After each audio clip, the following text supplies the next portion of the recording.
Liverpool, I think the strength and depth that they have, they've obviously strengthened in that centre-forward area. They've got lots of different options, a very, very settled team, and they won't want to miss out again to Manchester City.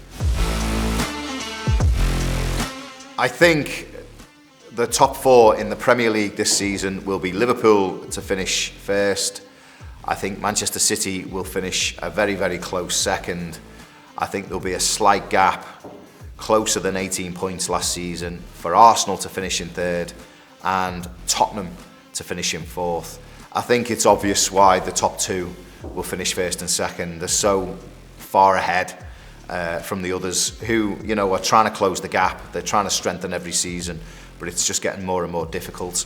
But I do think the signings that Arsenal have made, certainly Jesus, I think he will get them goals. Zinchenko is a fantastic bargain at around 30 million.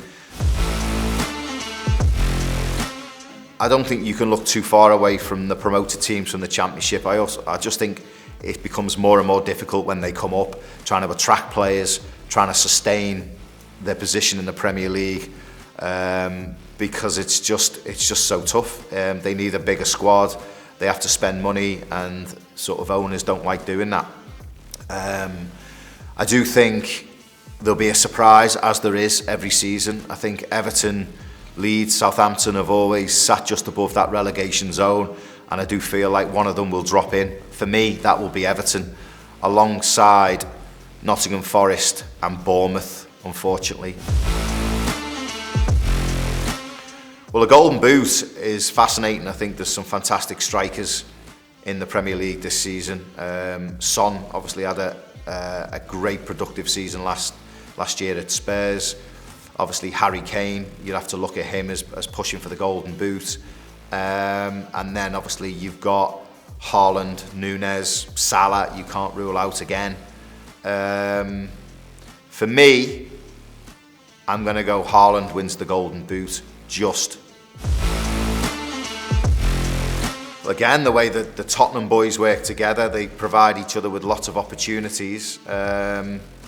Liverpool, you can't look past the two full-backs. Obviously Salah thrown in the mix as well. Obviously Luis Diaz, now Sadio Mane's moved out of Liverpool. That frees up that left side for him to play more. He could be a surprise package when it comes to assists. I think Manchester United, I think Sancho, if he hits the ground running and they start implementing Ten Hag's philosophy, I said it could be a productive season for their attacking players. For me, I'm going to go most assists. I'm going to say Mo Salah. Frank Lampard, obviously after the season that they've had, just escaping relegation, they don't hit the ground running. They've lost Richarlison as well, which has weakened them. That obviously could put him in a bit of trouble. I'm going to say Frank Lampard could possibly be the first manager to walk away.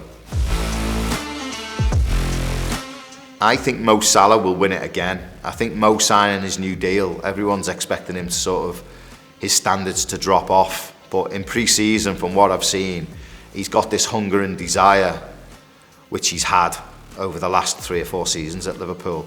I also think the demise of Ronaldo and Messi has opened the Ballon d'Or right up for Mo. And I think, personally, that's what he wants. And I think he's got a real opportunity to win it at Liverpool. I was made up when he signed because it's all set up for Mo to do well, that football club. And Mo knows that. As we've seen with Messi moving to Paris, it just hasn't worked out for him. I don't think you can look past the two big ones, which is Haaland and Nunez. I think out the two, I think Haaland will settle quicker, but I both think they'll have fantastic seasons, very productive seasons. I think if you're asking me which is a nailed-on guarantee success, I think it's going to be Haaland.